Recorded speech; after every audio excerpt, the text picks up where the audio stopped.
Refnya ya? Ya, refnya. Oke. Semanta dalam jiwa, doaku tetap jaya. Semanta di dada, semanta di jiwa, semanta jaya. Welcome back Mandala Podcast. Halo teman-teman, welcome back to Mandala Podcast. Pada kesempatan kali ini bersama saya Dava Ramadhara Jesa dari kelas 10 MIPA 8. Bintang tamu podcast kali ini beliau dulu pernah menjadi guru semanta.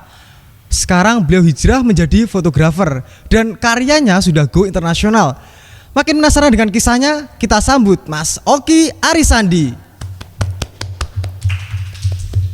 Selamat pagi Mas Oki. Halo, selamat pagi. Bagaimana kabarnya? Alhamdulillah. Puasa lancar? Alhamdulillah lancar sekali. Ada bolong apa tidak puasanya? Sudah balik akhirnya yura bolong, Mas. Oke, Mas Oki. Saya panggilnya apa ini? Mas Oki atau Mas? Ya, Mas Karena Oki. sudah tidak menjadi guru jadi Mas ya, Mas. Oke, langsung saja. Mas Oki sebagai seorang fotografer. Boleh diceritakan Mas Oki dulu menjadi guru semanta, guru olahraga ya? Saya guru penjaskes. Guru penjaskes, hijrah menjadi fotografer, seorang fotografer. Bagaimana proses hijrahnya, cerita hijrahnya itu bagaimana? Boleh diceritakan? Oke, jadi dulu emang dari SMA ya, sejak SMA sebenarnya saya senang sama fotografi ya. Memang dulu masih zamannya kamera itu Kodak ya. Iya. Di zaman-zaman itu saya masih senang pinjam sama kamera teman gitu ya, sehingga waktu kuliah itu ada komunitas ya, ada komunitas fotografi gitu. Nah di situ mungkin saya lebih memperdalam ya di masa perkuliahan gitu. Tapi memang waktu itu memang saya pendidikannya kuliahnya di pendidikan jasmani dan olahraga. Jadinya memang saya jadi guru ya. Tapi aktivitas fotografi saya masih tetap gitu ya. Padahal kan saya harus jam 6 harus berangkat ke sekolah gitu. Tapi saya usahakan jam 5 atau setengah 6 saya motret dulu gitu. Jadi memang ada waktu lah buat saya buat masih tetap berkegiatan berfotografi gitu. Jadi fotografi itu sudah menjadi kesenangan dari awal dari. Iya, betul. Oke, kalau sekarang menjadi fotografer, mungkin prestasi apa yang sudah diperoleh, yang sudah ditorehkan? Oke. Kalau prestasi, kalau yang buat saya istilahnya saya bangga ya. Iya.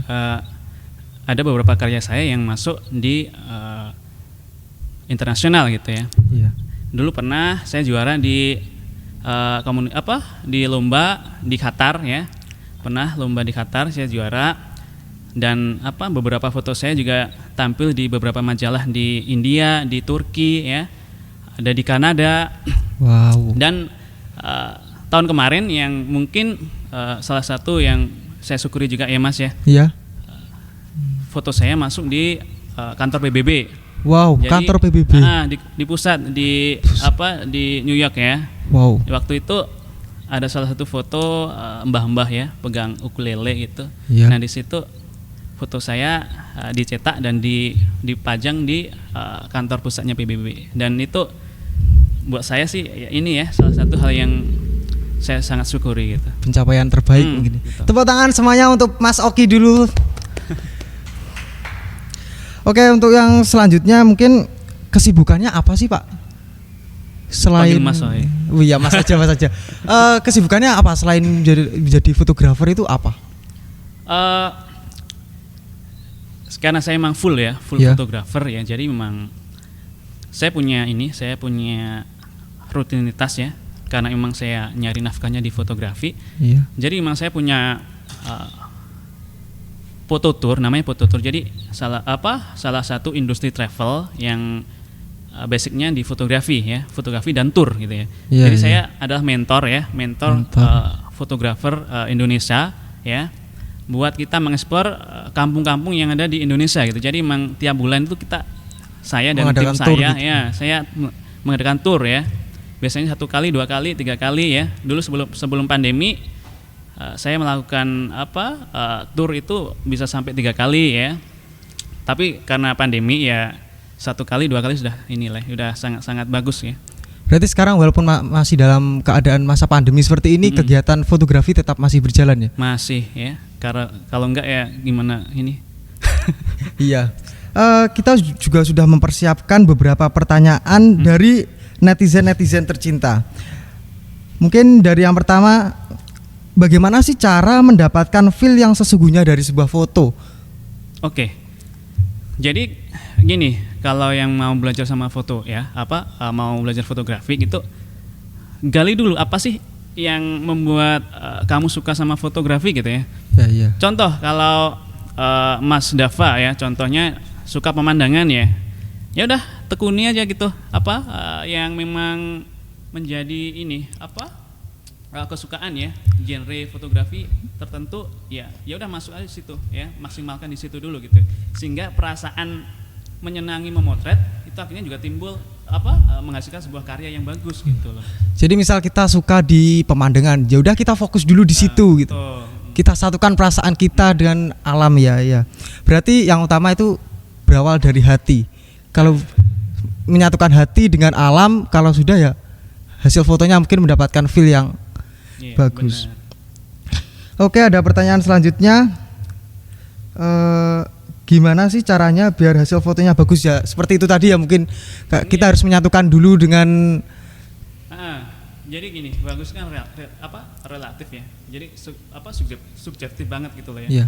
Jadi orang 1, 2, 3 itu ketika melihat hasil foto kita gitu ya, itu pasti dia punya persepsi yang berbeda-beda gitu loh ya. Iya. Contoh, mungkin Mas Dava senang sama warna-warna yang hijau gitu ya. Iya. Jadi saya motret hutan gitu ya. Mas Dava senang kan? Iya, tapi ada senang. salah satu orang yang dia sama hijau itu nggak senang saya. Iya, nggak suka. Saya nggak suka warna hijau ya. Ini kurang menyukai kan? Iya. Intinya sih kembali ke apa yang menjadi kesukaan kamu buat memotret ya. Contoh mau memotret landscape ataupun human ya. Iya. Makro ya, binatang-binatang kecil ya, lakukan.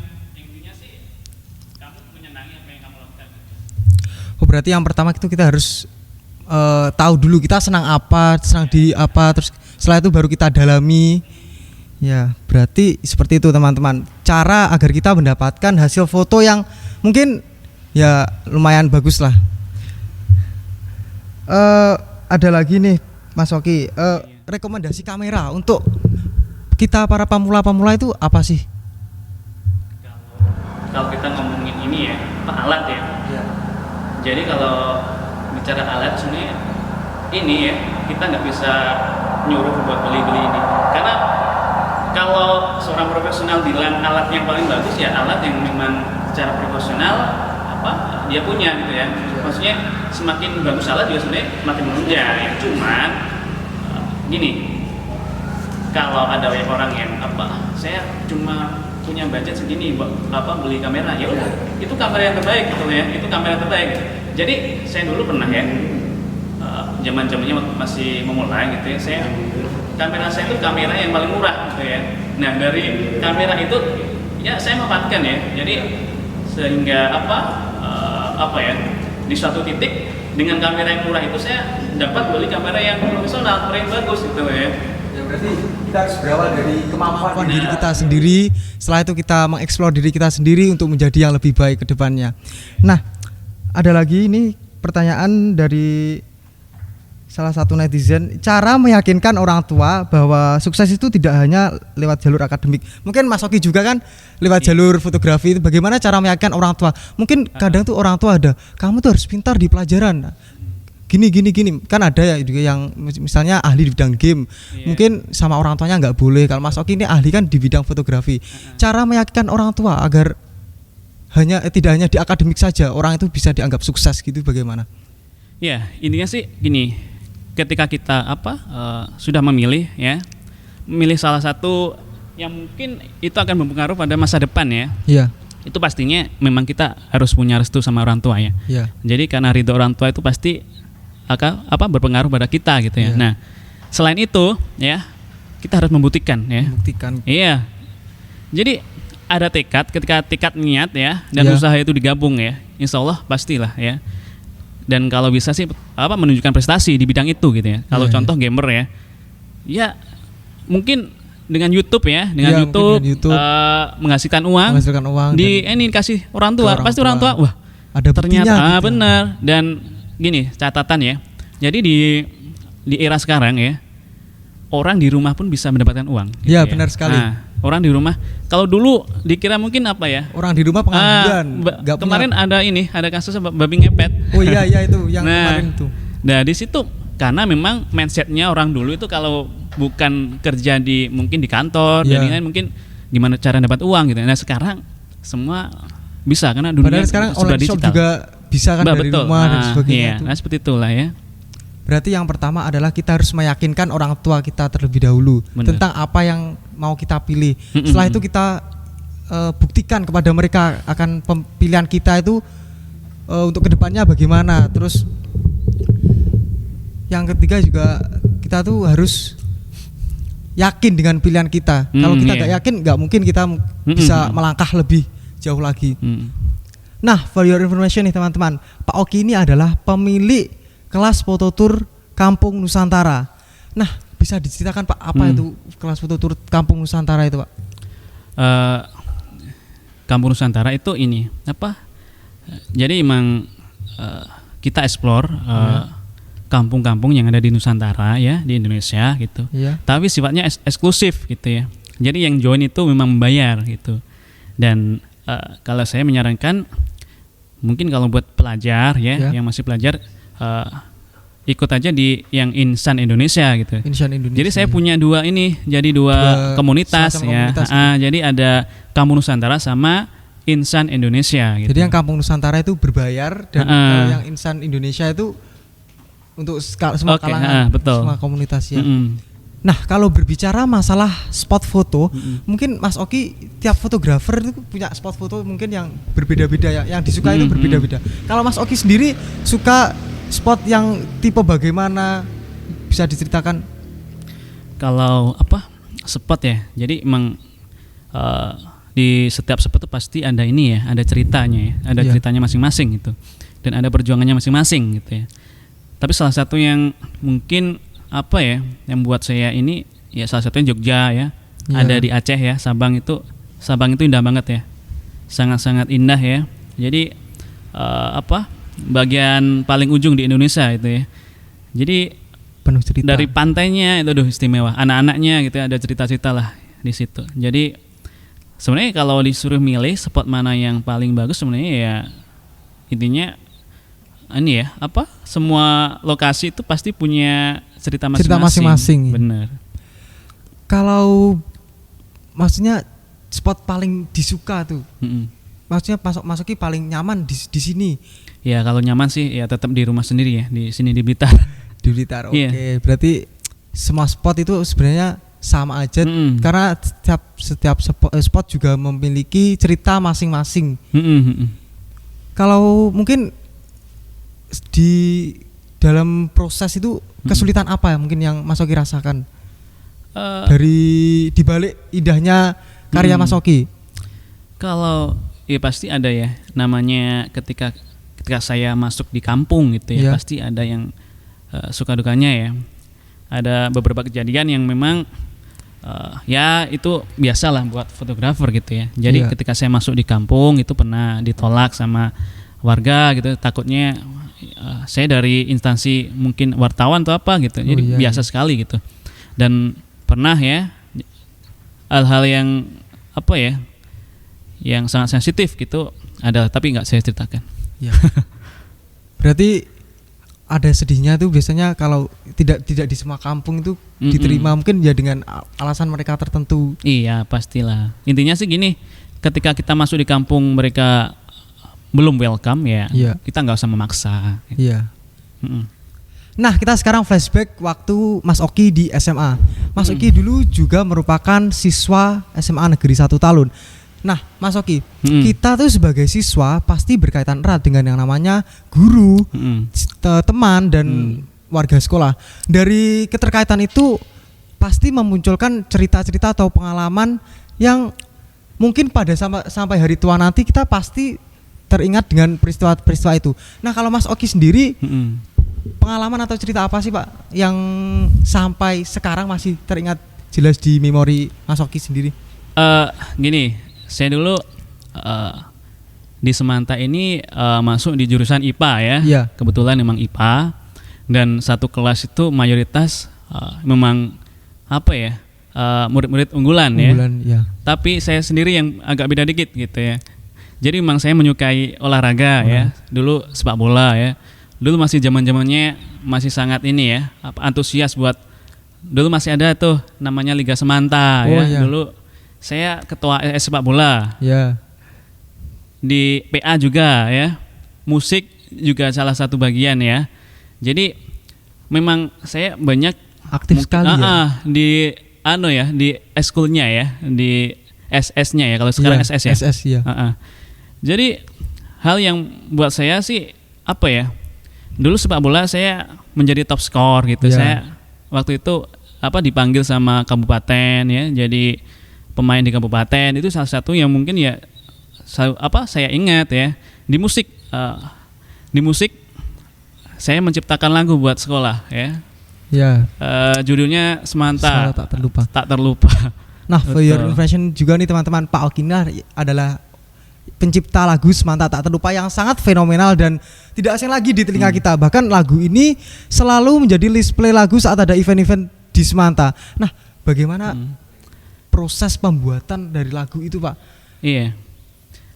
Ceritanya gini, dulu saya kos ya. Saya kos di, kalau di mungkin anak-anak sini kalau Bu Martik itu pasti yang sering yang ngekos pasti tahu ya. Nah, di situ itu saya kemana-mana itu sama temen ya, namanya Nasrul. Saya ingat Mas Nasrul Sogol mana.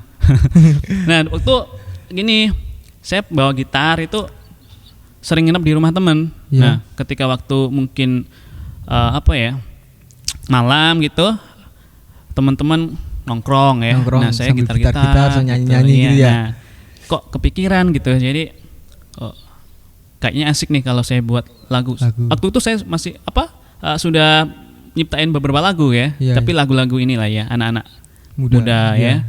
Nah, di situ kok timbul keinginan saya kok pengen buat lagu buat sekolah gitu. Apalagi waktu itu saya kelas 3 kalau nggak salah, kelas 3 ya. Jadi saya ingin meninggalkan kenangan ya, memori lah. Apa sih yang saya bisa buat sekolah? Sementara emang waktu itu saya juga secara prestasi akademis saya emang kurang. Tapi saya dulu juga inilah ya, buat di olahraga ya nggak malu-maluin ya. Ya, maksudnya ada prestasi lain. Bener. Nah, di situ lagu Semanta akhirnya ini ya saya buat ya, dan itu pertama kali saya nyanyikan di ini. Dulu ada sebelum Expo pokoknya dulu ada ASIS namanya. ASIS. Oh iya, ASIS sampai sekarang masih ada. ASIS ya? Iya. Nah, ASIS kalau nggak salah. Waktu itu saya nyanyikan. Iya. Teman-teman bingung ini mau nyanyi lagi apa gitu ya. Saya pokoknya ada lirik Semanta, akhirnya semua pada ngumpul ya. Iya. Penasaran. Sehingga waktu itu direkod live. Jadi memang bukan record yang profesional, bukan record live. Kualitasnya masih sangat sangat di bawah lah kualitas. Tapi dengan kualitas meskipun seperti itu, teman-teman kok suka gitu ya. Jadi banyak yang minta, gitu ya, benar. Jadi akhirnya lagu itu kesebar kemana-mana ya. Sehingga dulu itu pernah ya sekolah lain itu ya. Ada ini Man ya, anak Semanega itu sampai nyari saya di kos. Ini siapa sih yang menciptakan, aku mau ketemu sama ini gitu. Dulu lucu ya. Jadi cerita-cerita seperti itu jadi memori lah buat saya. Berarti lagu Semanta Tak Terlupa itu ceritanya itu Pak dari Mas Oki sendiri pengen memberikan sesuatu yang mungkin sebagai kenangan untuk Semanta. Kalau berbicara masalah inspirasi, Mas Oki sendiri mendapat inspirasi dan isinya dari lagu Semanta Tak Terlupa itu bagaimana, boleh diceritakan? Iya. Jadi pastinya sih ketika saya menciptakan lagu emang saya saya mengungkapkan sesuatu gitu ya. Nah, di situ emang banyak kisah-kisah selama saya SMA gitu ya. ya dengan teman ya, Dengan guru. dengan sahabat-sahabat saya Ya. gitu ya, dan mungkin masih apa ya, cinta-cinta monyet lah Ya, ada lah cinta ya. monyet pasti. Dan pastinya saya di situ memang lagu itu juga buat saya berterima kasih pada guru-guru saya gitu ya. Makanya di situ ada tak lupa ada lirik tak lupa juga untuk dia. Iya. Semanta Jaya itu sebenarnya buat guru. Guru-guru di ya. Semanta. Ada sebelumnya liriknya apa ya? Saya lupa namanya. Sahabat cinta semua Iya, ada sahabat cinta, ada sahabat, dan ada juga cinta, cinta. gitu ya. Jadi memang SMA itu masa-masa yang paling indah ya. Itu ada di lirik juga loh. Berarti lagu itu mewakili semuanya. Mm-mm. Maksudnya cerita di sekolah tentang cinta juga diutarakan, Iya. tentang sahabat juga diutarakan, tentang guru juga Betul. disampaikan. Nah, kalau Mas Oki sendiri apa sih yang dirasakan perbedaannya Semanta yang dulu dan sekarang? Ya pastinya semakin berganti tahun pasti ada kemajuan lah pastinya. Apalagi di sekolah Semanta sekarang secara fasilitas gedung dan lain-lain, waduh istimewa ya. Iya. Jadi saya pertama kali kesini lagi hari ini ya. Ya. 3 tahun yang lalu saya terakhir kesini ya. Waduh ternyata ada gedung ini ya, ada gedung ini. Sudah ada banyak perubahan. Masjid mau dibangun ya. Iya. Jadi ya inilah ya, semakin maju pastinya. Mungkin dari perbedaan dari Bapak Ibu guru juga mungkin sudah banyak yang Iya, bergantian purna ya. Nah, kalau berbicara tentang karya Mas Oki yang sudah ada terpampang di kantor PBB, itu bagaimana prosesnya? Foto Mas Oki bisa sampai sana tuh bagaimana prosesnya? Oke, jadi PBB di ulang tahunnya yang ke-77 ya, kalau nggak salah. Dia kerjasama sama salah satu platform komunitas fotografi namanya Agora ya. Iya. Dia basicnya di Barcelona, Spanyol ya. Jadi dia mengadakan perlombaan ya, dan itu diikuti sama seluruh dunia ya. Ada 55.000 foto kalau nggak salah. Dan di situ salah satu yang dicetak ya, di masuk kategori. Itu foto saya gitu ya. Dan itu foto nenek-nenek ya. Apakah dari Mas Oki sendiri yakin, wah foto saya ini pasti masuk kategori nih? Apakah sebelumnya itu yakin dengan foto yang Mas Oki berikan? Ya pastinya sih saya nggak mikir saya dulu mikirnya saya cuma ini ya saya mengikuti lomba ya. Saya nggak tahu hasilnya seperti apa ya, karena memang yang mengikuti hampir 55.000 foto ya. Dan ketika saya di email masuk itu ya, saya inilah ya syukur. Sangat bersyukur ya. Berarti Mas Oki sendiri tidak mempedulikan apapun hasil itu, yang penting ikut dan pengalamannya. Pasti. Kalau berbicara masalah fotografi, Mas Oki sendiri sudah salah satu karyanya sudah terpampang di kantor PBB. Nah, apa ada goals Mas Oki yang belum tercapai gitu? Kalau itu ini ya masih ada di catatan saya. Saya nggak mau mempublish. Nah, mungkin dari Mas Oki sendiri ada yang bisa disampaikan untuk kami pemirsa Semanta TV agar bisa menyusul kesuksesan seperti Mas Oki sendiri. Oke, kalau dibilang sukses ini ya, saya pribadi belum mengatakan diri saya sukses ya, karena memang masih ada target-target yang harus saya dapatkan gitu ya. Intinya sih gini, ketika kita menyukai sesuatu ya, kita harus benar-benar totalitas ya, benar-benar harus kita berjuang dari bawah ya, jangan sampai memang kita menginginkan hasil yang instan gitu ya, karena memang namanya kita harus menggapai puncak ya, kita harus dari bawah dulu gitu ya. All out gitu ya. Benar. Nah, yang terakhir nih, Mas Oki, saya ada satu lagi. Ya. Untuk mencapai tujuan, ridho orang tua pasti itu. Nah, itu teman-teman poin yang utama dari Mas Oki. Ridho orang tua adalah salah satu hal yang paling utama untuk mencapai kesuksesan. Nah, untuk yang terakhir kali bisa Mas Oki memberikan sebuah persembahan untuk kami pemirsa Semanta TV, sebuah lagu Semanta tak terlupa untuk kita semua. Aduh, saya udah ini ya, lama nggak nyanyi Mas. Refnya ya? Ya, refnya. Oke. Semanta dalam jiwa, doaku tetap jaya, bahagia mudaku karenanya, besarku karenanya. Cukup ya? Wah. Tepuk tangan untuk Mas Oki Arisandi. Bintang tamu yang sangat inspiratif, dan poinnya dari perbincangan kali ini adalah hidup kita akan berubah saat kita membuat keputusan baru yang kongruen dan berkomitmen. Oke teman-teman, saya pikir cukup sekian perbincangan kita kali ini bersama Mas Oki Arisandi yang sangat menginspirasi kita. Saya ucapkan terima kasih juga kepada Mas Oki sudah Mas berkenan hadir dalam podcast Semanta. Dan yang terakhir adalah Semanta Jaya. Jaya.